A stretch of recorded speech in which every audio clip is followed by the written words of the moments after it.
I'm afraid we've lost him. 4 simple words that shattered my world as I stood at my husband's hospital bedside, his hand still warm in mine. But what the doctor didn't know, what nobody knew, was that James had been lost to me long before. His heart gave out. The secrets I discovered in the days following his death would transform my grief into something far more dangerous. Purpose. My name is Maya Winters, and for 15 years I'd been the dutiful wife of one of Boston's most celebrated investment bankers. What I didn't know was that the entire time, I'd also been the unwitting partner in his most elaborate scheme. Reading of his will was supposed to be a formality. Instead, it became the first domino in a chain of revelations that would lead me through a labyrinth of offshore accounts, shell companies, and a mistress who was about to discover that her perfect life had been built on quicksand.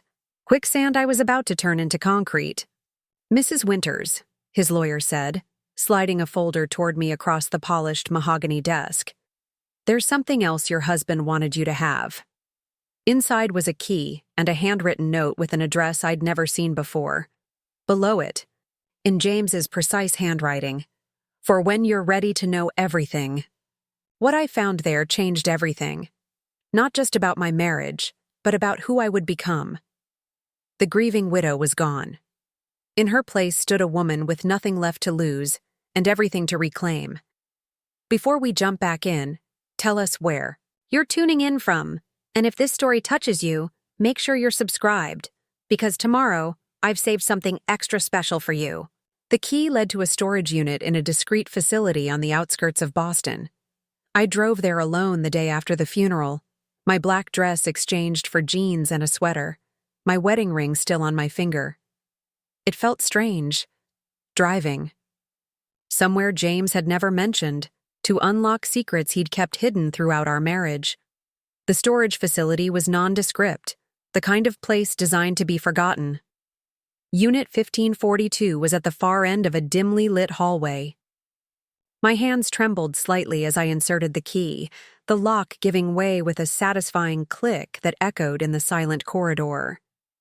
What I found inside wasn't what I expected. No hidden treasures or sordid evidence of a double life. At least, not immediately apparent. Instead, the unit contained a single desk with a computer, filing cabinets lining one wall, and a small safe built into the floor. A post-it note on the computer monitor read simply, "Password, Maya Winter 2008. The year D." We met. The computer booted quickly, the password granting me access to a desktop with a single folder labeled Contingency. Inside were hundreds of files, meticulously organized and labeled. Financial records, property deeds, corporate documents, and surveillance photos. So many photos. James with people I'd never seen before. James entering buildings I didn't recognize. James in intimate conversation with a striking woman with copper-colored hair who appeared in dozens of images. I felt oddly detached as I clicked through them, as though I were investigating a stranger's life rather than unraveling the secrets of the man I'd shared a bed with for 15 years. Perhaps some part of me had always known there was more to James than he allowed me to see. The charming, brilliant investment banker who could convince anyone of anything, including me, apparently. The most recent photos were dated just 2 weeks before his heart attack. The woman with copper hair, entering what appeared to be a luxury condo building. James following 20 minutes later. Then, most shocking of all, a photo of the woman's slightly rounded belly, a small but unmistakable pregnancy. My hand froze, on the mouse.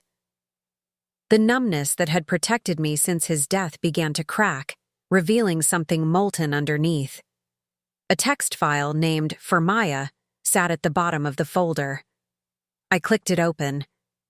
"Maya, if you're reading this, I'm gone, and you've found what I hoped you never would. I know that's selfish. I've always been selfish, even when I convinced myself otherwise. Everything you'll find here is true. The companies, the accounts, the transactions, they're all real. I built an empire in the shadows while letting you..." Believe we were simply comfortable. I kept you separate from it because what started as ambition became something darker, something I couldn't control. Vanessa Drake knows parts of it, but not everything. She believes she'll inherit what I promised her. She's carrying what she believes is the heir to everything I built. She's wrong on both counts. You were never just my wife, Maya. In the eyes of the law, you're the majority owner of Winter Consortium, the parent company that controls everything. I put it all in your name to protect it from my creditors and enemies, using loopholes and shell corporations. Only Benedict knows the full extent of it. That's why I made him your attorney, not just mine. I didn't deserve you. I know that now, too late. But I'm giving you the truth and the power to decide what happens next. I'm sorry for everything. James. I read it twice more, the words blurring as tears filled my eyes. Not tears of grief, but of pure, undiluted rage. 15 years of my life, built on lies. A husband who had used me as a shield for his financial schemes while building a second life with another woman. And a child. James had never wanted children with me. The timing isn't right. He'd always said, "We have time." Until we didn't. The safe in the floor required another code. I tried our anniversary. Nothing. His birthday. Nothing. Then, acting on instinct, I tried the numbers from the storage unit. 1542. The lock disengaged with a soft hiss. Inside was a leather portfolio containing what appeared to be the complete ownership structure of Winter Consortium, with my signature on documents I had no memory of signing. Corporate registrations listing me as majority shareholder, offshore accounts with balances that made me dizzy, properties in 5 countries, and another file labeled Vanessa Drake. I hesitated before opening it, some part of me still clinging to the possibility that this was all an elaborate mistake, that the woman in the photos wasn't pregnant with my husband's child, that James hadn't been living a double life while I renovated our home and hosted dinner parties for his colleagues. The file contained everything. Vanessa's background, her 5-year relationship with James, the condo he had purchased for her in Beacon Hill, the position he had created for her at one of his subsidiary companies, monthly deposits into her personal accounts, medical records confirming her pregnancy, 16 weeks along when James died. And most damning of all, a copy of a revised will James had apparently been preparing, one that would have acknowledged his unborn child and provided a substantial trust fund, funded by assets that, ironically, were legally mine. A will that was never finalized or signed because a massive heart attack had struck him down in our kitchen as I called frantically for an ambulance. I closed the file and leaned back in the chair, staring at the ceiling of the storage unit. The shock was wearing off, replaced by something unfamiliar, a cold, calculating clarity. James had betrayed me in every way possible. But in his twisted attempt to hide his assets, he had inadvertently given me something precious. Power. According to these documents, I owned controlling interest in a corporate empire I hadn't known existed until today. An empire that included the very company where Vanessa Drake worked, the building where she lived, and the accounts that funded her lifestyle. My phone rang, startling me in the silence. It was Benedict Harlow, James's attorney. My attorney now, I supposed. "Maya, I've been trying to reach you," he said, his voice tense. "There's something we need to discuss immediately." "Let me guess," I replied, surprised by the steadiness of my own voice. "Vanessa Drake wants a meeting." The silence on the other end confirmed it. "Tell her I'll meet with her," I said, making a decision in that moment that would set everything in motion. 1 week from today, at James's office. "Maya, are you sure that's wise? Perhaps we should—" 1 week, I repeated firmly. "I need time to prepare." I hung up before he could argue, turning back to the computer. I had documents to read, companies to understand, and a reckoning to plan. James had left me with the pieces of his secret life scattered before me like a puzzle. Now I would put them together, not to preserve his legacy, but to reclaim what was rightfully mine. And as for Vanessa Drake and her unborn child, they would learn what I was just discovering myself, that I was not the naive, decorative wife James had taken me for. I was something far more dangerous. I was the woman who owned everything. For the next week, I barely slept. The storage unit became my second home as I immersed myself in James's secret world, assisted by Benedict, who seemed both impressed and concerned by my determination to understand every aspect of the Winter Consortium. "You don't have to do this yourself," he said on the third day, watching me pore over financial statements from a Singapore-based holding company. "We can hire a team of forensic accountants." "And risk information leaking?" I shook my head. "No, I need to understand this myself before anyone else gets involved." What emerged from my investigation was both impressive and disturbing. James had built a complex network of companies, each one feeding into the next, ultimately controlled by Winter Consortium, the company legally owned by me. On paper, I was one of the wealthiest women in Boston, controlling assets worth over $300 million. Preparing and narrating this story took us a lot of time, so if you are enjoying it, subscribe to our channel. It means a lot to us. Now back to the story. In reality, I had been living in a beautiful cage, given an allowance from my own money, while James used the rest to fund his alternate life and questionable business practices. Some of his dealings appeared perfectly legitimate: property developments, technology investments, financial services. Others operated in murkier territory, with transactions that Benedict reluctantly confirmed were creative accounting. "Was it money laundering?" I asked him directly on the fifth day. Benedict carefully removed his glasses, cleaning them with a monogrammed handkerchief, a move I recognized as his stalling tactic when confronted with uncomfortable questions. "Not exactly," he said finally. "James operated in gray areas, tax avoidance rather than tax evasion, regulatory arbitrage rather than regulation violation. But he made enemies, powerful ones. And he used me as a shield," I concluded, "put everything in my name to protect it." "He said he was protecting you," Benedict corrected gently. I laughed, the sound brittle in the quiet room. "By keeping me ignorant and financially dependent while he built a life with another woman? That's not protection, Benedict. That's control." He didn't argue. The most illuminating discovery came on the sixth day, when I found a folder containing communications between James and Vanessa. Their relationship hadn't been the simple affair I'd initially imagined. Vanessa was a former SEC investigator who had been looking into one of James's subsidiaries 5 years ago.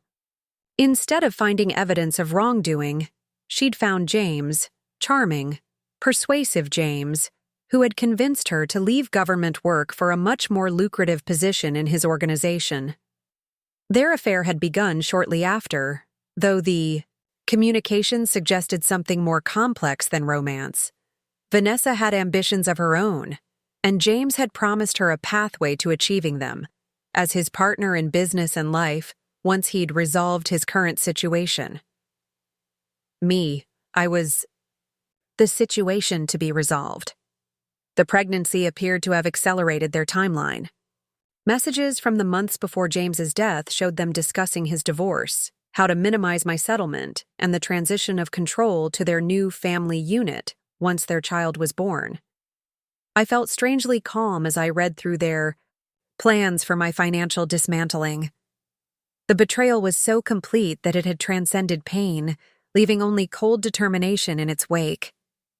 On the morning I was to meet Vanessa, I did something I hadn't done since James's death. I dressed carefully, applying makeup with precision, selecting a sleek black pantsuit that I'd worn to charity galas when playing the role of successful banker's wife. The woman in the mirror looked familiar yet different, harder around the eyes perhaps, with a set to her jaw that hadn't been there before. Benedict met me in the lobby of the downtown office building that housed the main branch of Winter Financial, the public-facing arm of James's empire. "You don't have to do this," he said for perhaps the 10th time. "I can handle Ms. Drake myself."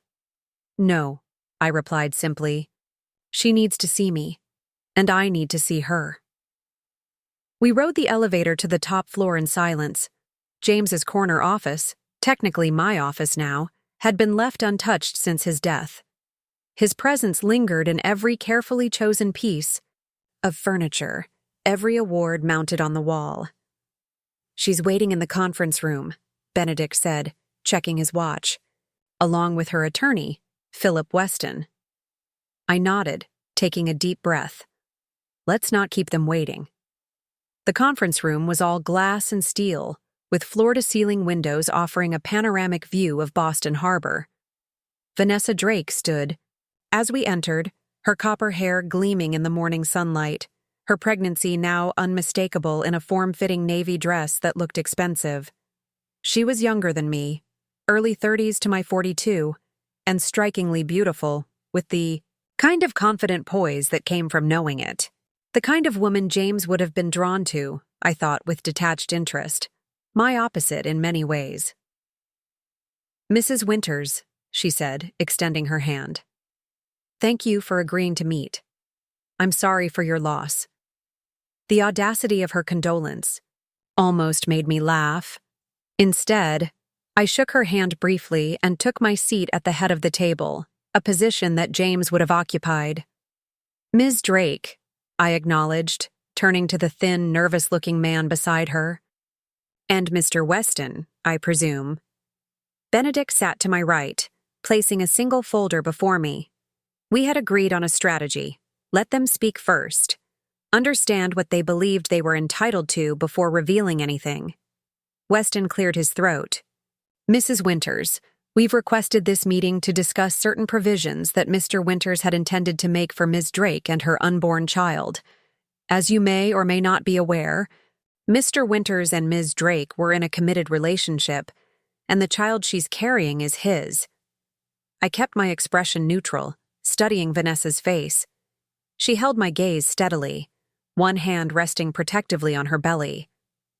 "And what provisions would those be?" I asked, my voice cooler than I'd intended. Weston slid several documents across the table. Mr. Winters had been in the process of establishing a trust for the child, as well as making arrangements for Ms. Drake's financial security. Unfortunately, these were not finalized before his untimely passing. "I see," I said, not touching the papers. "And what exactly are you hoping to accomplish today?" Vanessa spoke up, her voice surprisingly gentle. "Maya. May I call you Maya? I know this is difficult. I never wanted you to find out this way. James and I—" She hesitated, seemingly searching for the right words. "We had an understanding. He wanted to provide for his child, and for me. That's all I'm asking for. What he would have wanted." The sincerity in her voice was convincing. If I hadn't spent the past week reading her messages with James, I might have believed her. The regretful mistress, only seeking what was promised for her innocent child. "An understanding," I repeated. "And what did this understanding entail exactly?" Weston jumped in, apparently eager to move to specifics. Mr. Winters had discussed a trust of $5 million for the child and a separate settlement of $3 million for Ms. Drake. Additionally, he had promised her continued employment at Apex Strategies as executive director and the deed to the Beacon Hill property where she currently resides. I nodded, taking in these demands while mentally comparing them to what I'd discovered. They were asking for less than James had actually promised her, either out of strategic restraint or because Vanessa didn't know the full extent of what he had intended. "And what makes you think any of this is legally enforceable?" I asked, keeping my tone curious rather than confrontational. Weston shifted uncomfortably. While the documents weren't finalized, we have substantial evidence of Mr. Winters's intentions, including emails, text messages, and witnesses who can attest to his promises. I'm sure you do, I said, finally opening my folder and withdrawing. A single sheet of paper. However, there's something you should understand before we proceed. I slid the paper across to them. A corporate ownership structure showing Winter Consortium at the top, with my name listed as 87% owner.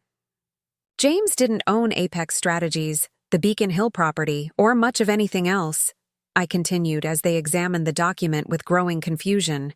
I do. Vanessa looked up sharply, her composed expression faltering for the first time. That's not possible. James was the founder of Winter Financial. Everyone knows that. Winter Financial is a subsidiary of Winter Consortium, I explained calmly. A privately held company that, according to all legal documentation, has been majority owned by me since its inception 12 years ago. Weston was frantically flipping through his own documents. This can't be right. Mr. Winters controlled all his business interests. He managed them, Benedict interjected smoothly, with Mrs. Winters' authorization, but ownership has always been primarily with her, a fact that can be verified through corporate registries and banking records. The revelation hung in the air between us. I watched Vanessa's face as she processed this information, seeing the calculation behind her eyes. She was intelligent, had to be, as a former SEC investigator. She would be putting the pieces together, realizing the implications. Even if that's true, she said finally, her voice steady despite her evident shock, it doesn't change the fact that James intended to provide for his child. Surely you wouldn't deny your husband's baby financial security out of spite. The word hung between us, a challenge. I studied her for a long moment before responding. Tell me, Vanessa, in all your intimate conversations with James, did he ever mention what happened to our baby? Her brow furrowed. You didn't have children. Not for lack of trying, I said, surprising myself with how steady my voice remained. I was pregnant once, 8 years ago, second trimester. James was in Singapore when I started bleeding. By the time he got back, I'd lost the baby and nearly died from complications. I could see from her expression that James had never shared this with her. He told me afterward that maybe it was for the best, I continued, the memory still sharp, despite the years. That children would complicate our lives. Every time I brought up trying again or adoption, he had a reason why the timing wasn't right.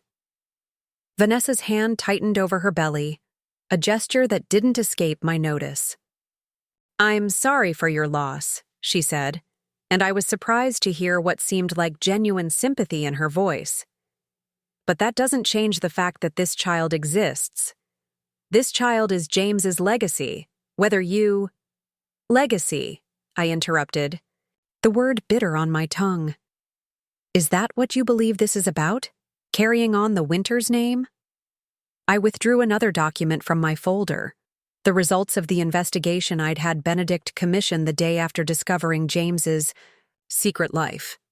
Did you know that James legally changed his name before we met? I asked, watching her closely. He was born Richard James Caldwell, son of a convicted financial fraudster who died in prison. He buried that identity and reinvented himself as James Winters, the self-made financial genius. Vanessa's shock confirmed that this, too, had been kept from her. The master of secrets, my husband, controlling what each woman in his life knew about him. So you see, I continued, gentler now, there is no great Winters legacy to preserve, only a carefully constructed fiction. Weston, recovering from his initial shock, attempted to redirect the conversation. Regardless of these revelations, the fact remains that Mr. Winters made certain promises that Ms. Drake and her child are entitled to. Legally entitled? To? Benedict questioned. Based on what? unfinalized documents and verbal promises from a man who, as we're discovering, misrepresented many things. I raised a hand, silencing both attorneys. I have a proposal. All eyes turned to me. I will establish a trust for the child, $2 million, released in stages through adulthood. Reasonable and generous, given the circumstances. Vanessa's posture stiffened at the reduced amount, but I continued before she could object. As for your position at Apex Strategies, Ms. Drake, that's a different matter. I'll need to review your qualifications and performance more thoroughly before making any decisions about your professional future with my company. Your company, she repeated, a hint of bitterness creeping into her voice. Yes, I confirmed simply. And regarding the Beacon Hill property, you're welcome to continue residing there for the duration of your pregnancy, rent-free. Afterward, we can discuss a fair market sale if you're interested in purchasing it. Weston immediately began to protest the terms as inadequate, but Vanessa silenced him with a gesture, her eyes never leaving mine. You've known all along, haven't you? She asked quietly. About me. About us. No, I admitted. James kept his secrets well. I only discovered everything after his death. A look passed between us then, a moment of unexpected understanding between two women who had loved and been deceived by the same man. I'll consider your offer, she said finally, rising from her chair with as much dignity as her pregnancy allowed. My attorney will be in touch. As she reached the door, she turned back to me. He wasn't the man either of us thought he was he? I met her gaze steadily. No, he wasn't. After they departed, Benedict sat back, loosening his tie with a low whistle. That was not how I expected this meeting to go. No? I gathered my documents, feeling strangely hollow now that the confrontation was over. I thought there would be more drama, he admitted. Accusations, tears. She seemed almost resigned. She's smart, I replied. She recognizes when she's been outmaneuvered. James played us both, but she's the one left truly vulnerable. She's pregnant, without the future she was promised. And you're just going to help her, after what she did? I considered the question as I stared out at the harbor, watching the boats cutting through the blue water below. She didn't know I existed as anything more than an inconvenient wife, I said finally. James was the one who made vows to me, not her, and that child. I paused, thinking of the baby I'd lost, the family I'd never had. That child is innocent. Benedict looked at me with something like admiration. You're a better person than most would be in your situation. I smiled, but there was no warmth in it. Don't mistake practicality for nobility, Benedict. I'm giving Vanessa and her child enough to live comfortably, but not enough to ever challenge me. And tomorrow. Tomorrow? He prompted when I didn't continue. Tomorrow, I start learning how to run my company. The news that Maya Winters had taken control of Winter Consortium sent ripples through Boston's financial community. For years, I had been viewed as simply the elegant wife of James Winters, present at galas and charity functions, but otherwise invisible in the business world. Now, suddenly, I was revealed as the majority owner of one of the city's most significant private financial empires. The reactions were predictable: confusion, skepticism, thinly veiled sexism masked as concern. Questions about my qualifications, my intentions, my emotional state so soon after my husband's death. After the third condescending interview with a former colleague of James's, I stopped taking meetings and focused instead on education. I hired the best financial advisors, corporate attorneys, and forensic accountants, made them sign ironclad confidentiality agreements, and tasked them with teaching me everything I needed to know about my business empire. I was a quick study, with an analytical mind that surprised even the most skeptical of my new mentors. "You have a natural aptitude for this," admitted Elaine Chen, the stern financial analyst who had initially questioned my ability to understand complex investment strategies. "If you'd been allowed into the business years ago, you might have saved your husband from some of his riskier decisions." Allowed. The word stung, though Elaine hadn't meant it as a criticism of me. It was simply the truth. James had deliberately kept me ignorant of his business dealings, presenting it as protection while using me as a legal shield for his activities. 3 months after James's death, I was working 16-hour days, sleeping, in the guest room of our Beacon Hill home because the master bedroom still held too many memories. I was existing on coffee and determination, learning the intricacies of international finance, corporate governance, and the specific industries in which Winter Consortium held interests. I was also discovering just how precarious some aspects of the business were. James had made enemies, powerful people who believed he had cheated them, regulators who had been watching certain subsidiaries for years, former partners who had been pushed out when they became inconvenient. "Mrs. Winters?" My assistant, Emma, newly hired and fiercely efficient, appeared at my office door. "Ms. Drake is here to see you." I glanced at the clock. Nearly 8 in the evening, well past regular business hours. "Did she have an appointment?" "No, ma'am. She says it's urgent." I hesitated, then nodded. "Send her in." Vanessa entered, now noticeably more pregnant than when I'd last seen her 3 months ago. She wore a simple black maternity dress, her copper hair pulled back in a sleek ponytail, her face free of makeup. She looked tired, I noticed. The kind of bone-deep exhaustion I recognized from my own mirror. "Maya," she said, forgoing formality. "Thank you for seeing me. I apologize for coming unannounced." "Please, sit," I offered, gesturing to the chair, across from my desk. "Can I offer you water? Tea?" "Water would be nice, thank you." I asked Emma to bring us both water, then turned back to my unexpected visitor. "What's so urgent, Vanessa?"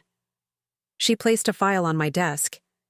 "I found these while going through some papers James had stored at my apartment. I think you should see them." I opened the file cautiously, scanning the contents: bank statements, correspondence with offshore entities, and what appeared to be blackmail material on several prominent Boston businessmen. "Where did you get these?" I asked, my voice sharper than I'd intended. "James kept a small safe behind a false panel in my guest room closet. I only discovered it last week when I was preparing the room for—" She gestured to her belly. "For the baby." I continued examining the documents, their implications becoming clearer with each page. These weren't just records of James's questionable business practices. They were evidence that could potentially implicate me as the legal owner of the companies involved. "Why are you showing me these?" I asked, studying her face for clues to her motivation. Vanessa met my gaze directly. "Because you're not the only one who's been trying to understand what James was really doing. I've been conducting my own investigation since his death." "Your SEC background," I murmured. She nodded. "I left government work, but I still have the training. And what I've found?" She hesitated. "Maya, some of James's business associates believe you're continuing his operations exactly as he left them. They think you're fully aware of, and complicit in, everything that was happening." "And what exactly was happening?" I asked, though I had begun to form my own suspicions over the past months. "Money laundering for certain clients, market manipulation, strategic corporate espionage." She listed each offense matter-of-factly. "And more recently, negotiations with individuals connected to organized crime in Eastern Europe." The room seemed suddenly colder. I had discovered concerning patterns in the business, but nothing as explicitly criminal as what Vanessa was suggesting. If she was telling the truth, and the documents before me suggested she was. The situation was far more dangerous than I had realized. Again, why tell me this? Why not take it to the authorities? Because I'm carrying James's child, she said simply. If he was involved in criminal activity and I report it, that legacy follows this baby forever. And frankly, she hesitated, because despite everything, I don't believe you were knowingly involved. You were used, just as I was. A silence fell between us as I processed her words. Two women, manipulated in different ways by the same man, now left to deal with the consequences of his actions. There's something else, Vanessa continued, her voice lower. I've been receiving warnings. Subtle at first. Unusual cars parked outside my building, the sense of being followed. Last week, someone broke into my apartment while I was out. Nothing was taken, but it was clear someone had been through my things. I thought of the enemies James had made, the powerful people who might believe I was continuing his operations. If they thought Vanessa had information or access to James's records. Have you told anyone else about what you found? She shook her head. Only you. I may not have the best track record with honesty, given our situation, but I'm not stupid. These are dangerous people. I closed the file, making a decision. You shouldn't go back to the Beacon Hill apartment. Not tonight. Possibly not at all. What? She looked startled. Where would I go? I have a property in Brookline. Secure. Building doorman, not connected to James's public profile or business dealings. I reached for my phone. I can have a car take you there tonight, and we can arrange to move your essential belongings tomorrow. You would do that? For me? The disbelief in her voice was understandable. Not just for you, I said, glancing at her pregnant belly. If what you've shown me is accurate, we're both potentially in danger. And while I'm still processing my feelings about your relationship with James, I'm not going to leave a pregnant woman vulnerable to people who might wish her harm. Vanessa stared at me for a long moment, then nodded slowly. I understand that this doesn't make us friends. No, I agreed. But it might make us allies. And right now, we both could use those. After arranging for Vanessa's transportation and temporary housing, I called Benedict, asking him to meet me at the office despite the late hour. While waiting for him, I began systematically going through the documents Vanessa had provided, organizing them by entity and level of potential. Risk. By the time Benedict arrived, looking rumpled and concerned, I had formed the outline of a plan. We need to clean house, I told him without preamble. Completely divorce ourselves from any entity or individual connected to these activities. I gestured to the neatly organized piles of incriminating documents. Benedict reviewed them quickly, his expression growing more grave with each page. This goes beyond creative accounting or tax avoidance, Maya. If these records are accurate— They are, I interrupted. Vanessa's former SEC experience makes her an excellent judge of financial impropriety, and she has no reason to fabricate this. Then we're talking about potential criminal exposure, he said bluntly. For the companies, possibly for you personally as the legal owner, even if you were unaware. I know. I stood, pacing the length of my office. That's why we need to move quickly and decisively. I want a complete audit of every subsidiary, every holding, every transaction. Any entity connected to these activities needs to be isolated and either cleaned up or shut down. That could mean significant financial losses, he warned. Some of these operations appear to be quite profitable. I don't care, I said firmly. I won't build my future on James's corruption. Whatever is left after we clean house will be enough. Benedict studied me for a moment, then nodded. It won't be easy. Some of these connections run deep, and these people won't appreciate being cut off. I'm not asking for easy, I replied. I'm asking for right and necessary. "What about Vanessa and her information?" he asked. "If she decides to go to the authorities—" "She won't," I said, with more confidence than I felt. "At least not immediately. She's concerned about how it would affect her child's future, and she's scared. Apparently, she's been receiving threats." Benedict frowned. "That's concerning. If James's associates believe she has incriminating information." "I've moved her to the Brookline property for now," I informed him. "It's secure and unlisted." He raised an eyebrow but didn't comment on my decision to protect the woman who had been my husband's mistress. Instead, he focused on the practical aspects of our situation. "We'll need a specialized team for this kind of cleanup operation. People we can trust absolutely, with expertise in international finance, corporate law, and possibly even security." "Whatever it takes," I agreed. "But we start now." That night marked the beginning of a new phase in my transformation. No longer was I simply learning to run the legitimate aspects of James's business empire.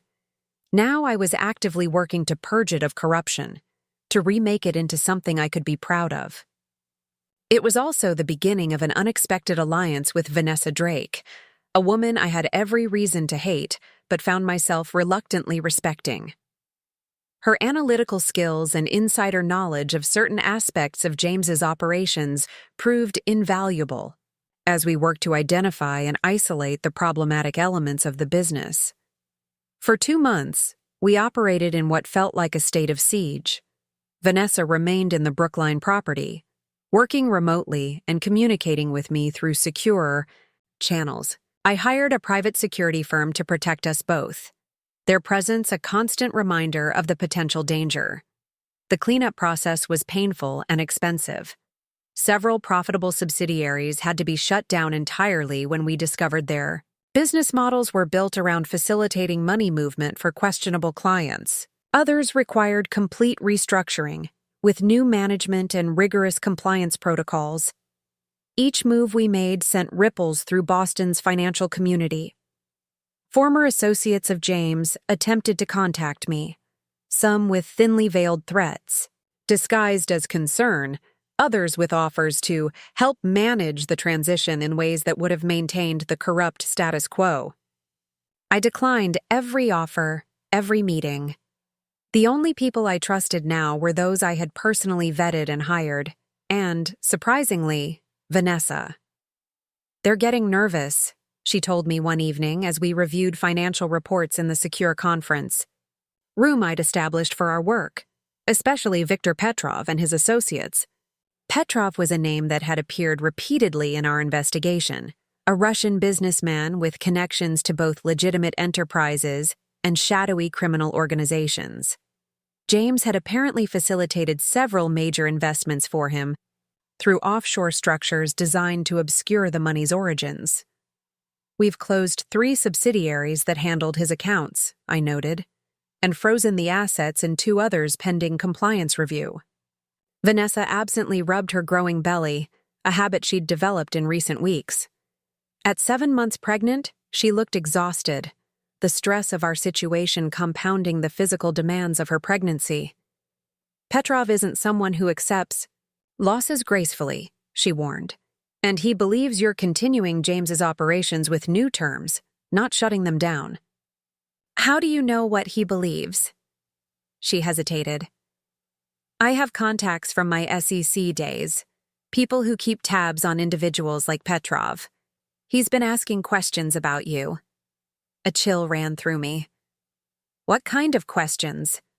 "The kind that suggest he's trying to understand whether you're a threat or a potential ally. So far, he's giving you the benefit of the doubt, assuming you're just asserting your position before continuing business as usual." "And when he realizes that's not happening?" Vanessa met my gaze directly. "Then we should both be very careful." As if to validate her warning, the next morning brought news that one of the subsidiaries we'd closed had experienced a mysterious fire overnight, destroying its physical offices and some of its records.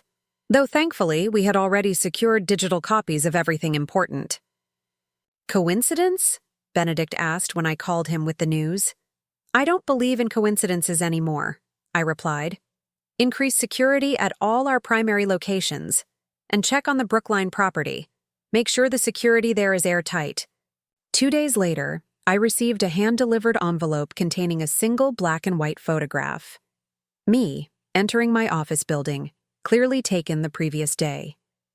No note, no threat, just the knowledge that I was being watched. I showed it to Benedict, who immediately wanted to involve law enforcement. And tell them what? I countered. That someone took my picture in public? That we suspect, but can't. Prove that a former business associate is unhappy with our corporate restructuring? Maya, this is clearly an intimidation tactic. I know, and responding with panic is exactly what they want. I placed the photograph in my desk drawer. We continue as planned, but we accelerate the timetable. That evening, I visited Vanessa at the Brookline property, bringing her a secure laptop with the latest findings from our audit team. She opened the door looking pale and tired, one hand supporting her lower back. You should be resting, I said, noticing how she winced as she moved back to allow me entry. Hard to rest when you're carrying a bowling ball that kicks your ribs, she replied with a wry smile. And harder still when you're waiting for Russian criminals to figure out you're helping dismantle their favorite money laundering operation. Despite everything, I found myself smiling at her dark humor. In another life, under different circumstances, we might have been friends, both strong-willed, analytical women with little patience for nonsense. I've accelerated our timetable, I told her, setting up the laptop on the dining table that had become her makeshift office. We're closing or selling the remaining compromised entities within the next 2 weeks. She raised an eyebrow. That's aggressive. What prompted this? I showed her the photograph I'd received.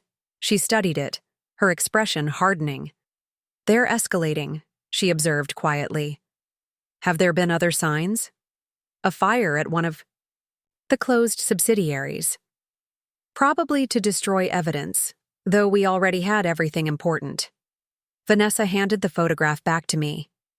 Maya, when this is over, when we've cut all ties to Petrov and his ilk, you need to understand something. They won't simply accept it and move on. People like that don't lose gracefully. What are you suggesting? That I maintain criminal operations out of fear? No, she said firmly. I'm suggesting you prepare for retaliation, professional, personal, possibly both. I thought of James, who had built this precarious house of cards, then left me to deal with its collapse. Had he known how dangerous some of his associates were? Had he cared? I'm already taking security precautions, I assured her. It may not be enough. She hesitated, then continued. When I was with the SEC, I saw what happened to people who crossed certain lines, then tried to walk away. It rarely ended well. What would you have me do, Vanessa? Continue James's operation? Become what he was? Of course not, she replied sharply. But there are ways to protect yourself beyond conventional security. Information, for instance. Leverage. I studied her, understanding dawning. You're suggesting blackmail.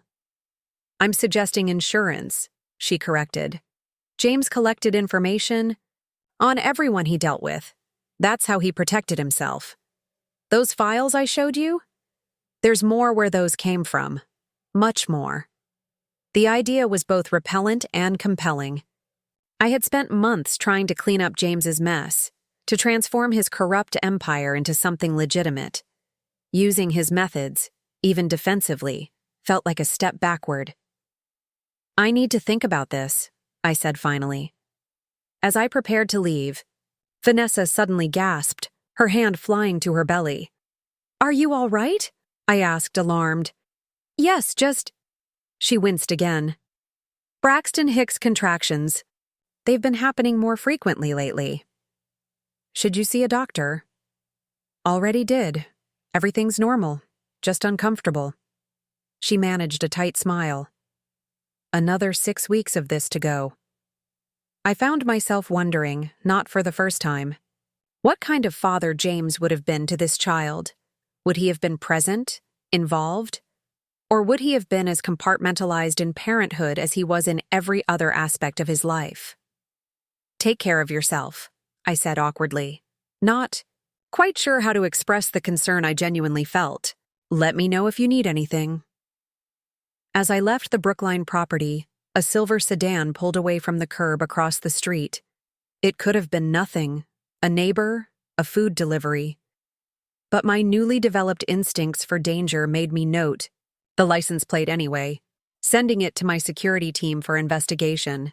The next week passed in a blur of activity as we rapidly closed or sold the remaining compromised entities. Each severed connection felt like cutting away a tumor, painful but necessary for survival.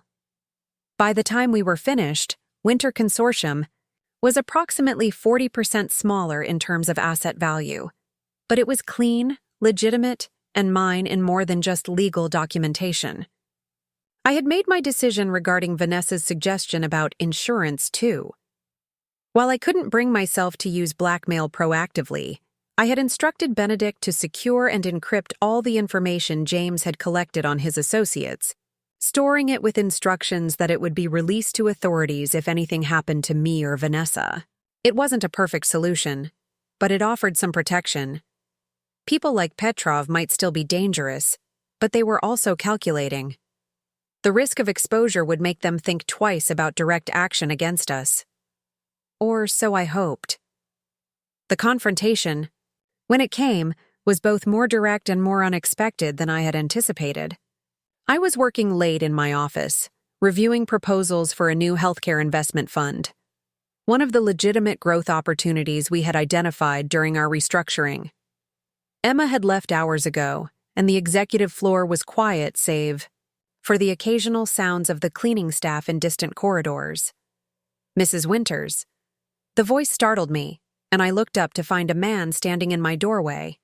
Tall, lean, with silver-streaked dark hair, and the kind of expensive suit that somehow managed to be both understated and unmistakably costly. "Viktor Petrov," I said, recognizing him from photographs in our files. "You're in my office without an appointment or an invitation." He smiled, the expression not reaching his cold blue eyes. "Your security is good, but not that good. May I—" He gestured to the chair across from my desk. I considered calling for help, but my security team was stationed at the building entrances, not on this floor. By the time they arrived, whatever this confrontation was meant to be would already have played out. "Please," I said, deciding to face this directly. "Since you've gone to such trouble to arrange this meeting." Petrov sat with the easy confidence of a man accustomed to intimidating others. "You have been very busy, Mrs. Winters, dismantling in 2 months what your husband built over a decade." "I've been cleaning house," I corrected. "There's a difference." "Semantics," he dismissed, with a wave of his hand. "The result is the same. Certain arrangements that were mutually beneficial have been terminated. Certain investments have been frozen. It has created complications. Criminal enterprises often do face complications when their money laundering options disappear," I replied, meeting his gaze steadily. "That's rather the point." His smile tightened fractionally, the only indication that my directness had unsettled him. "You are very different from your husband. He understood the value of discretion." "And you misunderstand the situation, Mr. Petrov. I'm not James. I'm not negotiating terms for continuing your arrangements. I'm informing you that they're over." He leaned forward slightly, his posture subtly more threatening. "Perhaps you do not fully appreciate the position you are in. Your husband accumulated many obligations, commitments that do not simply disappear because he did. Any legitimate obligations have been or will be honored," I said firmly. "Anything else died with James." Petrov studied me for a long moment, clearly reassessing his approach. "You have acquired James's information archives," he said finally. including materials relating to many of his associates. This gives you a certain leverage. So he knew about the files. Interesting, but not entirely surprising. James's network had many interconnections, and information traveled. I've secured information pertinent to Winter Consortium's operations, I confirmed carefully, as any responsible executive would during a transition. And if something unfortunate were to happen to you, what becomes of this information? The threat was barely veiled now, but I had prepared for this. It goes public. All of it. Every transaction, every shell company, every connection between seemingly legitimate businessmen and the criminal organizations they secretly represent. He didn't react visibly, but I sensed a shift in the energy between us. A recalculation. Mutually assured destruction, Mrs. Winters. I would not have expected such ruthlessness from you. Then you've underestimated me, I replied. As did James. As have many people. Petrov sat back, regarding me with what appeared to be genuine curiosity. You could have continued your husband's operations, maintained his agreements, enjoyed the considerable profits. Instead, you chose this difficult, dangerous path. Why? The question seemed sincere, which was perhaps the most unsettling thing about this entire encounter. This man, this criminal, truly couldn't understand why someone would choose legitimacy over profitable corruption. Because I want to build something real, I said simply. Something that doesn't require looking over my shoulder or wondering when the facade will collapse. Something I can be proud of. He laughed, the sound unexpectedly warm. Ah, pride. A luxury in our world, Mrs. Winters. Not in mine, I countered. Not anymore. Petrov rose, adjusting his immaculate suit. Very well. You have made your position clear, as have I. We find ourselves at an impasse, you with your information, me with my resources. Perhaps it is best if we maintain a respectful distance from each other. I would prefer that, I agreed cautiously. He moved toward the door, then paused. One last thing, Mrs. Winters. Your husband's mistress, Ms. Drake. She has been quite helpful to you in this house cleaning. My blood ran cold. The fact that he knew about Vanessa's role confirmed my fears about how closely we had been watched. Ms. Drake's situation is not your concern, I said, keeping my voice level. Of course. His smile was cold again. I merely find it interesting. The wife protecting the mistress. Americans are so unpredictable. After he left, I immediately called the security team, confirming that they had no record of Petrov entering the building, a concerning failure in our protocols. Then I called Vanessa, relieved when she answered immediately. We need to move you, I said without preamble. Tonight. What's happened? She asked, instantly alert. Petrov paid me a visit. He knows you've been helping me, knows your location. There was a brief silence. I'll start packing. No, just grab essentials. Leave everything else. A security team. We'll be there in 20 minutes to bring you to a new location. This time, I didn't use any property connected to Winter Consortium.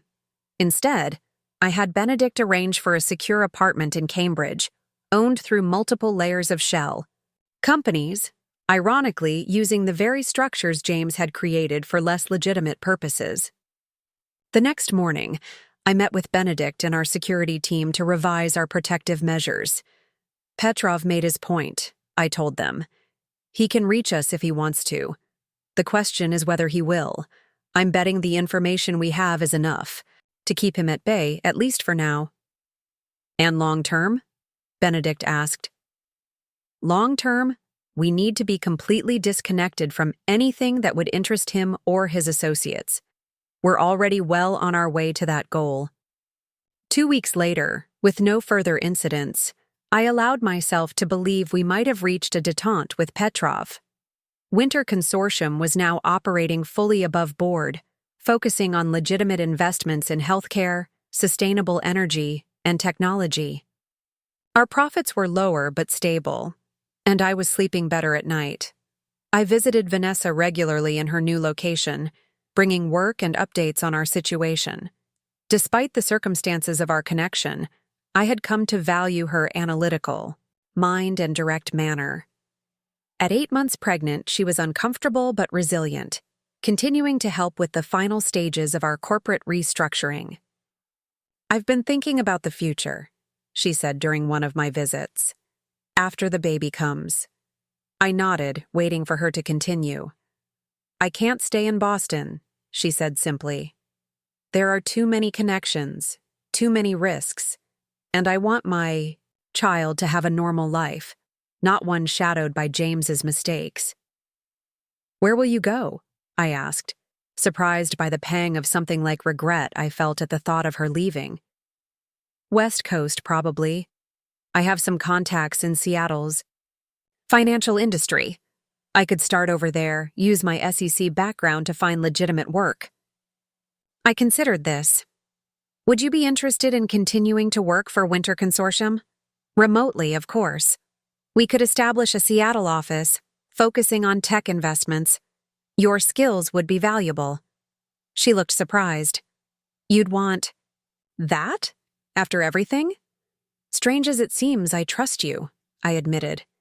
"You've proven yourself in the most difficult circumstances imaginable. That's rare." Vanessa was quiet for a moment. "I'll think about it," she said finally. "Thank you for the offer." 2 days later, I received an urgent call from Vanessa's security detail. She had gone into labor prematurely at just over 35 weeks and had been transported to Massachusetts General Hospital. By the time I arrived, she had already been in labor for 4 hours. The security team had established a perimeter, checking hospital staff IDs and monitoring access to the maternity floor. I was escorted directly to her room. Vanessa looked exhausted, her face pale with pain as she worked through a contraction. "You didn't need to come," she managed when the contraction eased. "Of course I did," I replied, surprising myself with how much I meant it. "Is everything all right with the baby?" "They say yes, just eager to arrive. Small but developed enough that they're not concerned." I stayed with her through the remainder of her labor, an unexpected role I never could have imagined myself in a year ago. When James's daughter was born shortly after midnight, a tiny, perfect creature with a dusting of copper hair like her mother's, I found myself moved in ways I hadn't anticipated. "Lily," Vanessa whispered, holding her newborn daughter. Her name is Lily. I watched them together, this new life untouched by all the complications and darkness that had preceded her arrival. Lily would never know her father, never understand the complex circumstances of her birth. Perhaps that was a mercy. In the days that followed, I arranged for additional security at the hospital and began preparations for Vanessa and Lily's eventual relocation to Seattle. Benedict secured a property there, a comfortable house in a good neighborhood, with excellent schools nearby, and established the promised Seattle office of Winter Consortium. 2 weeks after Lily's birth, with mother and daughter both healthy and cleared for travel, I accompanied them to a private airfield where a chartered plane waited to take them to their new life. "I've accepted your job offer," Vanessa told me as we stood beside the plane. "I'll start when Lily is 3 months old." "No rush," I assured her. "Take the time you need with her." She nodded, then hesitated. "Maya, thank you for everything. Most women in your position would have. Most women haven't been through what we have," I interrupted gently. "Sometimes shared adversity creates stronger bonds than shared good fortune." Vanessa smiled, adjusting Lily in her arms.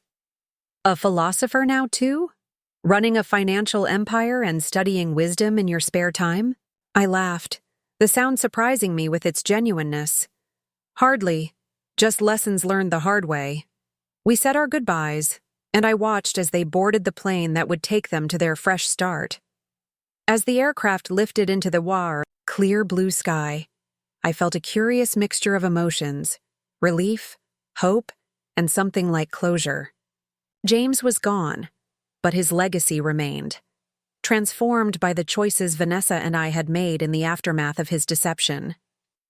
Where he had built a house of lies, we had salvaged what was valuable and discarded the rest. Where he had created division and betrayal, we had forged an unlikely alliance. 6 months later, Winter Consortium had completely reinvented itself. Our healthcare fund was outperforming market expectations. Our technology investments, including several directed by Vanessa from the Seattle office, were showing promising early returns. And our reputation in the financial community had shifted from suspicious to respected. Viktor Petrov and his associates remained at a distance, our uneasy truce holding. Occasionally, I would notice someone watching me, or receive an indirect message suggesting that certain individuals were monitoring our progress. But no direct threats materialized, and as time passed, even these subtle reminders of our precarious situation became less frequent. On the anniversary of James's death, I visited his grave for the first time since the funeral. The headstone was simple: his name, the years of his life, nothing more. No beloved husband or dedicated father. No platitudes about his character or achievements. I placed a single white rose on the grave, not out of lingering affection, but as a symbol of the peace I had finally made with my past. "You underestimated me," I said softly to the silent stone. "You thought I was just an accessory, a shield for your empire, a conveniences to be replaced when something better came along." The wind rustled through the cemetery's trees, the only response to my words. "But you gave me something unintentional, James. You gave me strength I didn't know I had, purpose I might never have found. And for that, just that, I thank you." As I walked away, my phone buzzed with a message from Vanessa. It contained a photo of Lily, now sitting up and smiling widely at the camera, her copper hair growing into wispy curls, her eyes, James's eyes, bright with curiosity about the world. "She's thriving," the message read. "As are we both." I smiled, typing a quick response before slipping my phone back into my pocket and continuing toward my car. Behind me, James's legacy rested in cold ground, his secrets buried with him. Before me lay the future he never intended me to have, a future I had built from the ruins of his deception, stronger and more honest than anything he had created.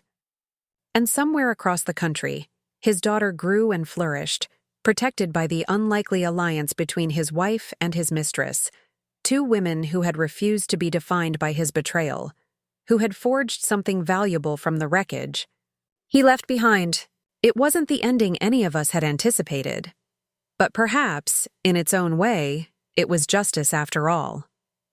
2 years after James's death, Winter Consortium had not only stabilized, but was thriving under my leadership. The Seattle office, headed by Vanessa, had become our fastest-growing division, specializing in technology investments and ethical financial innovations. Lily was a toddler now, taking her first steps and babbling her first words in a world far removed from the shadows of her father's legacy. I had settled into my role as CEO with a confidence that surprised even those who had initially supported me. The skepticism and condescension that had greeted my assumption of control had gradually given way to grudging respect, then genuine admiration. Business publications that had once questioned my qualifications now featured profiles highlighting the remarkable transformation of Winter Consortium under my leadership. From shadowy financial empire to transparent industry leader, one headline proclaimed, though of course none of these articles knew just how shadowy the empire had truly been. I still maintained the security measures we had implemented during those dangerous early months, though they had become more discreet over time. Viktor Petrov and his associates had gradually faded from our radar, finding other channels for their activities as we had hoped. Our insurance, the carefully preserved Evidence of their operations remained secure but untouched. On a crisp fall morning, as I reviewed quarterly projections in my office, Emma appeared with an envelope. "This was hand-delivered," she said, her expression concerned. "The courier wouldn't say who sent it." I opened it cautiously, half expecting another threatening photograph or message. Instead, I found an invitation to an exclusive economic forum in Zurich the following month. At the bottom, a handwritten note: "Your perspective would be valuable. VP, Viktor Petrov." After nearly 2 years of silence, a direct communication, I called Benedict immediately. "What do you make of this?" I asked after explaining the invitation. "It could be legitimate," he said cautiously. "Petrov does maintain a public persona as a respected international businessman. Economic forums are part of that image." "Or it could be a trap," I countered. "Get me isolated in a foreign country, away from our security infrastructure." "That too," he acknowledged. "Though killing or harming a prominent American CEO would create more problems than it would solve for someone like Petrov." I studied the invitation again. It seemed genuine. The forum was real, with recognized participants from global financial institutions. Attending would be a significant opportunity for Winter Consortium to establish itself in international circles. "I want a complete security assessment," I decided, "and contingency plans for every possible scenario. If I go, we leave nothing to chance." After extensive preparation and multiple security consultations, I found myself in Zurich 1 month. Later, accompanied by an expanded security team and Benedict, who had refused to let me attend alone. The forum was being held at a historic hotel overlooking Lake Zurich, with tight security and a carefully vetted guest list. I spotted Petrov immediately during the opening reception, commanding attention in the center of a group of European bankers, his silver-streaked hair and impeccable suit exactly as I remembered. He saw me too, excusing himself from his conversation, and approaching with the confident stride of a man accustomed to controlling every room he entered. "Mrs. Winters," he greeted me, extending his hand. "I'm pleased you accepted my invitation." I shook his hand briefly. "I was curious about your motives, Mr. Petrov." He smiled, the expression more genuine than I remembered from our last encounter. "Direct as always. Perhaps we could speak privately. The terrace is quite pleasant this time of evening." Benedict, hovering nearby, caught my eye with a concerned look. I gave him a subtle nod of reassurance. "The terrace would be fine," I agreed, "for a brief conversation."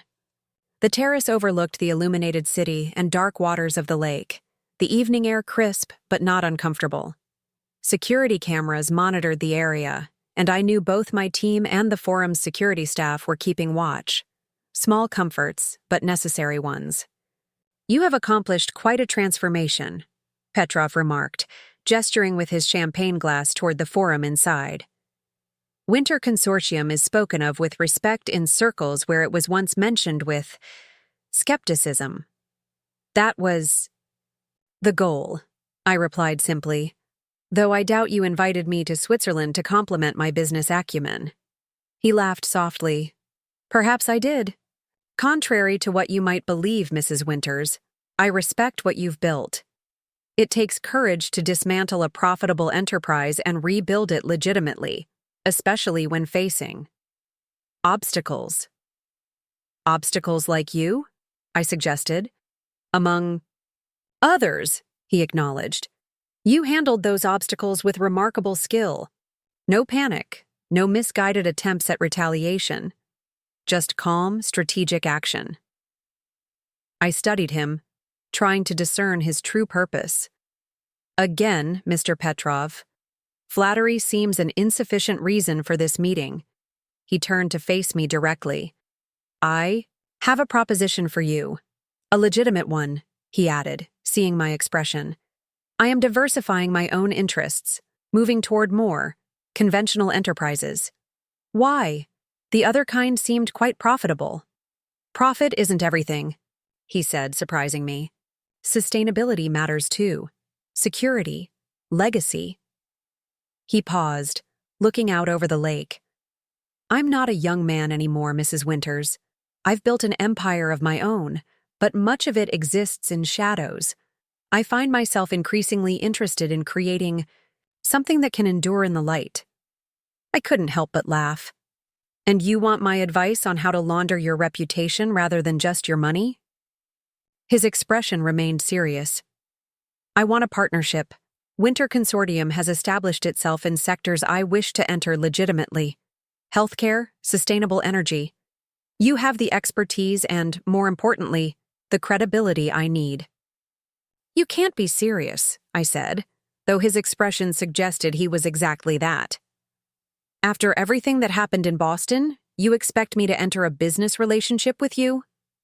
Not based on trust, he clarified. Based on mutual interest, and with complete transparency.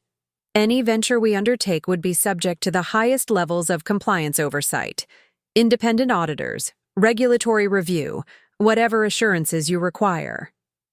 I shook my head in disbelief.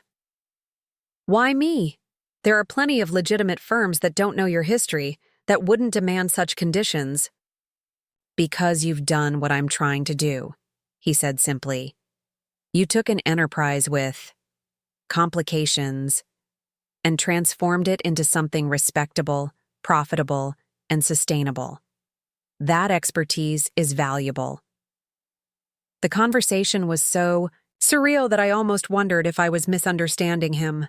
Viktor Petrov, the man who had threatened me, who had been one of James's most dangerous associates, was essentially asking me to help him go legitimate. I need time to consider this, I said finally. Of course, he nodded. The forum concludes on Friday. Perhaps we could speak again before then. As I turned to leave, he added, How is Ms. Drake? And the child?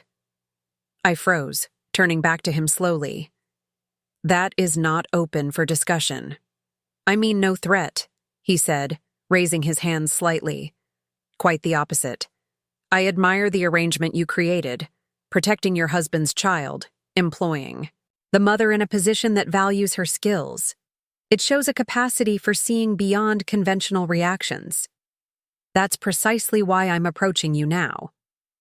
I left without responding, unsettled by both his proposition and his mention of Vanessa and Lily.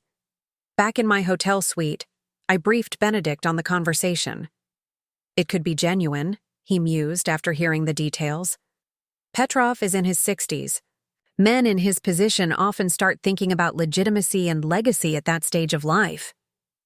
Or it could be an elaborate scheme to gain access to Winter Consortium, to use our reputation to facilitate new operations, I countered.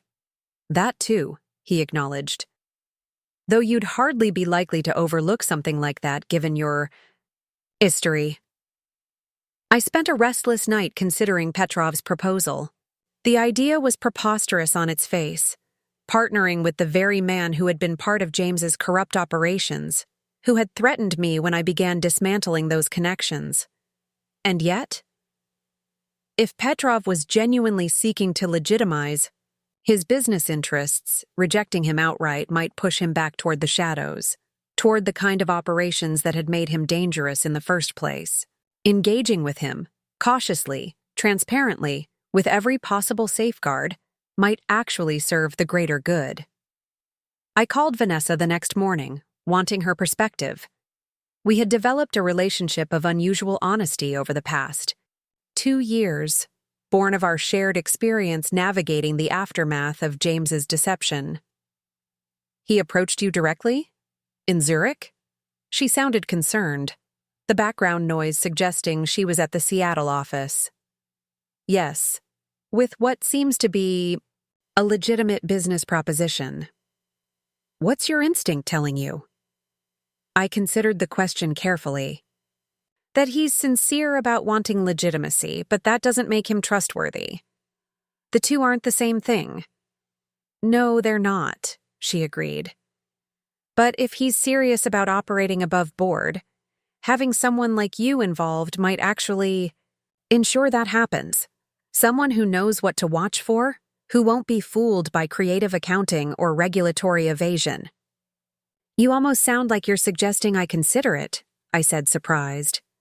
I'm suggesting you explore it carefully, she clarified, with every possible protection in place, including maintaining our insurance policy. After further consultation with Benedict and Winter Consortium's security advisors, I agreed to a second meeting with Petrov. This time, we met in a conference room at the forum venue, with Benedict present and recording devices openly placed on the table between us. I appreciate your thorough approach to security, Mrs. Winters, Petrov remarked, eyeing the recording equipment without apparent concern. It's not personal, Mr. Petrov. It's good business practice, I replied. Now, let's discuss the specifics of what you're proposing. Over the next 2 hours, Petrov outlined his vision, a joint venture focused on healthcare infrastructure in Eastern Europe, with Winter Consortium providing expertise and reputation, and Petrov contributing capital and regional connections. He presented market analyses, regulatory considerations, and projected financials, all of which were impressively thorough. All funds would come from my legitimate holdings, he emphasized, subject to complete forensic accounting review before entering the venture. All regional partners would undergo enhanced due diligence, and the entire operation would maintain transparency exceeding regulatory requirements. Why healthcare specifically? I asked, still searching for hidden motives. An aging population in the region creates significant demand, he explained. And unlike some industries, healthcare offers the opportunity to create something unquestionably beneficial. Hospitals, clinics, care facilities, infrastructure that improves lives while generating sustainable returns. It was a compelling vision, I had to admit. And the markets he was describing were indeed underserved, with genuine need for the kind of development he was proposing. If, and this remains a significant if, we were to consider some form of limited partnership, I said carefully, it would require extraordinary measures to ensure compliance and transparency, including measures that might seem intrusive or excessive by normal business standards. Petrov nodded. I anticipate no less. In fact, I would insist on such measures myself. The value of this venture to me is not just financial return, but the establishment of a verifiably legitimate operation. Benedict and I exchanged glances. His skeptical expression had gradually shifted to cautious interest as the presentation progressed. We'll need to conduct our own market analysis and background research, I informed Petrov. This isn't a decision I can make here in Zurich. Of course, he agreed readily. Take whatever time you need. The opportunity will remain open. Back in Boston, I assembled a specialized team to evaluate Petrov's proposal. Financial analysts, compliance experts, security consultants, and regional specialists with knowledge of Eastern European healthcare markets. Their task was to examine the proposition from every angle, identifying potential risks, hidden agendas, and legitimate opportunities. Simultaneously, I had another team conducting enhanced due diligence on Petrov himself, his known associates, and his legitimate business holdings. This investigation went far beyond standard background checks, drawing on specialized resources to create the most complete picture possible of the man and his operations. 6 weeks later, the findings were presented in a comprehensive report. The market opportunity was genuine. The need for healthcare infrastructure in the regions Petrov had identified was significant and growing. His legitimate holdings were substantial enough to fund the venture without questionable sources. And most surprisingly, he appeared to be gradually unwinding connections to his more shadowy activities, a process that had begun even before his approach to me in Zurich. It seems he may be sincere, concluded Dr. Eleanor Harris, the former World Bank executive who had led the evaluation team. Though sincerity doesn't eliminate risk, of course. I turned to our head of security, a former intelligence operative named Michael Chen. Your assessment? Petrov is making a significant transition, Chen confirmed. Our sources indicate he's been extracting himself from certain associations for approximately 18 months. Not without friction, but with apparent determination. Recommendations? I asked, looking around the table at the assembled experts. Proceed with extreme caution, Harris suggested. A pilot project, perhaps, limited in scope and heavily monitored, with clear benchmarks for compliance and transparency. And multiple exit strategies, added Chen, with triggers defined in advance for terminating the relationship if certain red lines are crossed. I considered their input, along with the detailed reports before me. The opportunity was compelling from a business perspective.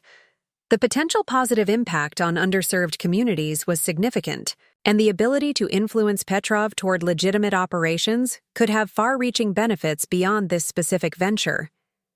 But the risks were equally substantial.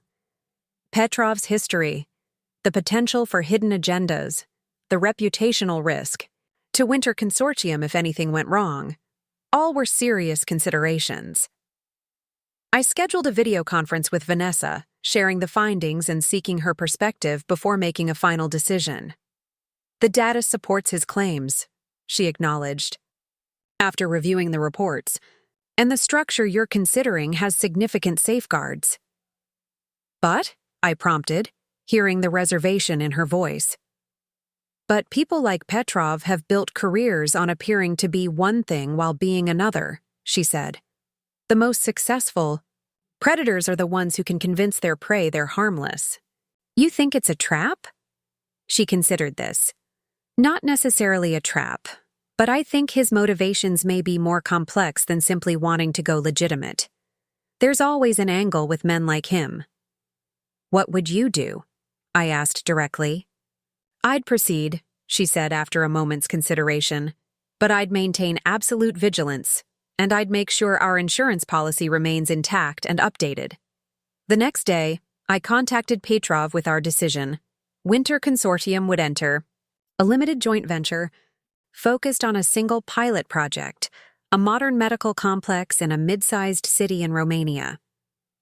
The agreement would include unprecedented levels of compliance oversight, including independent auditors with unrestricted access, regulatory coordination, beyond required minimums, and clear benchmarks for performance and governance.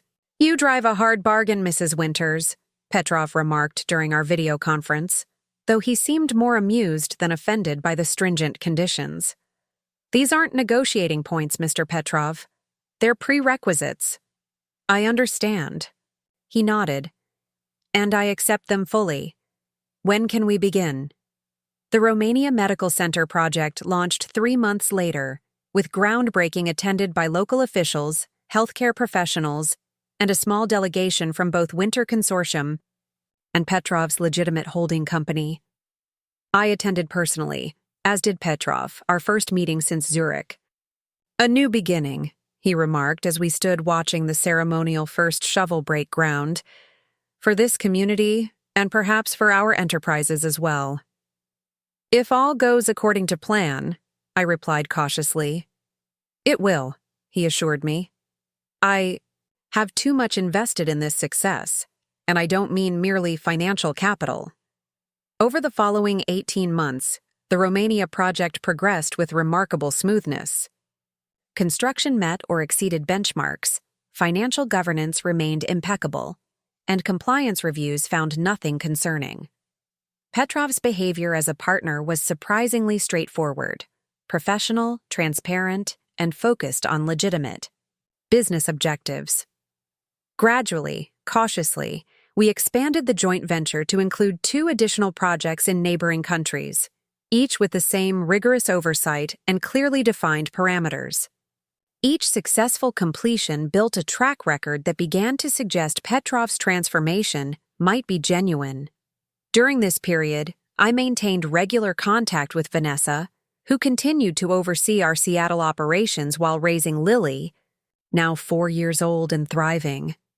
Her perspective remained valuable, balanced between skepticism and recognition of the positive outcomes our venture with Petrov was achieving. The healthcare facilities are making a genuine difference, she acknowledged during one of our weekly calls. Whatever his original motives, the results are benefiting thousands of people who previously lacked access to modern medical care. That's what matters, ultimately, I agreed, though I still sleep better knowing we maintain comprehensive oversight. 3 years after our initial meeting in Zurich, Petrov requested a private conversation during my visit to our latest project in Budapest. We met in a secure conference room at our project headquarters, with my security team nearby, but not present, for the discussion. "I wish to thank you, Mrs. Winters," he began, seeming uncharacteristically reflective. "Our partnership has exceeded my expectations, both in financial returns and in less tangible benefits. It's been surprisingly successful," I acknowledged cautiously, "though I'm not sure what I've done to earn particular thanks." "You took a risk," he said simply, "when most in your position would have refused outright. You saw potential where others would have seen only threat." I studied him, still searching for hidden motives even after years of seemingly straightforward dealings. "It was a calculated business decision, Mr. Petrov. Nothing more." He smiled slightly. "We both know that's not entirely true, but your modesty is commendable." He paused, then continued, "I have a personal matter to discuss with you, something unrelated to our business ventures." I tensed slightly. "Go on. I am aware that you maintain certain information regarding my previous activities and associations. Insurance, as you might call it." My expression remained neutral, though internally I was immediately on alert. This was the first time in our 3-year association that he had directly referenced our insurance policy. "That information remains secure," I said carefully, "and untouched, as our relationship has given me no reason to consider using it." "I appreciate that," he nodded. "And I am not asking you to destroy it or return it. Such a request would be unreasonable and would undermine the trust we have built." "Then what is it you want to discuss?" He leaned forward slightly. "I am considering a more complete transition. Breaking remaining ties with certain associates who continue to operate in ways I no longer wish to be connected with." I raised an eyebrow, surprised by this revelation. "That sounds potentially dangerous, given the nature of those associates." "Indeed," he acknowledged, "which is why I am preparing extensive protective measures, including the strategic disclosure of certain information to appropriate authorities. Information that would make any action against me more costly than beneficial for these individuals." I began to understand where this was going. "And you're telling me this because your insurance policy might suddenly become more valuable or more dangerous, depending on what is revealed and to whom," he explained. "I wanted to give you advance notice so you could take whatever precautions you deem necessary." The implications were significant. If Petrov was indeed planning to expose elements of his former network to authorities, the information we held could become evidence in potential prosecutions, or a target for those seeking to prevent such exposure. "When?" I asked simply. "Within the next 6 months," he replied. "The preparations are complex and must be coordinated precisely." I nodded slowly. "Thank you for the warning. I'll make appropriate arrangements." As I left the meeting, I felt an odd sense of history repeating itself. Once again, I was working to protect information related to James's corrupt dealings, preparing for potential repercussions from dangerous people. But this time, the circumstances were fundamentally different. I was acting from a position of strength and knowledge, not the vulnerability of unexpected discovery. Back in Boston, I convened a meeting with Benedict and our security team, sharing Petrov's revelation and discussing our response. We implemented enhanced protection for our secured data, updated contingency plans, and subtly increased security for key personnel, including Vanessa and Lily in Seattle, though I chose not to alarm them with the specific details. 5 months later, the news broke. A coordinated international law enforcement operation had resulted in the arrest of several prominent figures in Eastern European organized crime and financial fraud. Viktor Petrov was mentioned not as a target, but as a cooperating witness who had provided crucial evidence. As the details emerged in subsequent weeks, it became clear that Petrov had indeed made a complete break with his past, offering authorities a comprehensive map of operations he had once been part of in exchange for immunity and protected witness status. The joint ventures we had established remained intact, now overseen by a trust structure Petrov had created in anticipation of his cooperation with authorities. Our projects continued to operate successfully, providing healthcare services to communities that desperately needed them while generating sustainable returns for investors. Petrov himself disappeared from public view, presumably into some form of witness protection program. The last communication I received from him was a handwritten note delivered through secure channels. The transformation is complete. Thank you for your part in making it possible. VP. Our insurance policy. The information James had collected and we had preserved was never needed as leverage against Petrov. Instead, copies of relevant portions were provided to authorities as supporting evidence, while the originals remained secure, a relic of a chapter in my life that seemed increasingly distant. 5 years after James's death, Winter Consortium had evolved into something entirely different from the empire he had built. Legitimate, transparent, and focused on investments that generated both financial returns and positive social impact. The Romania model had expanded to other regions, creating a healthcare division that had become our fastest-growing segment.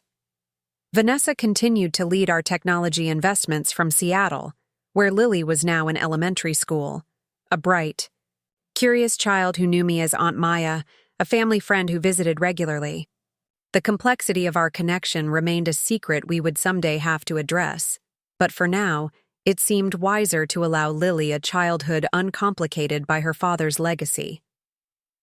On a spring morning, I stood on the observation deck of our newest medical facility in Prague, watching as patients entered the building below.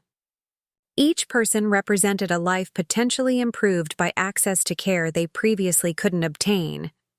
A tangible, positive outcome from a journey that had begun with betrayal and deception.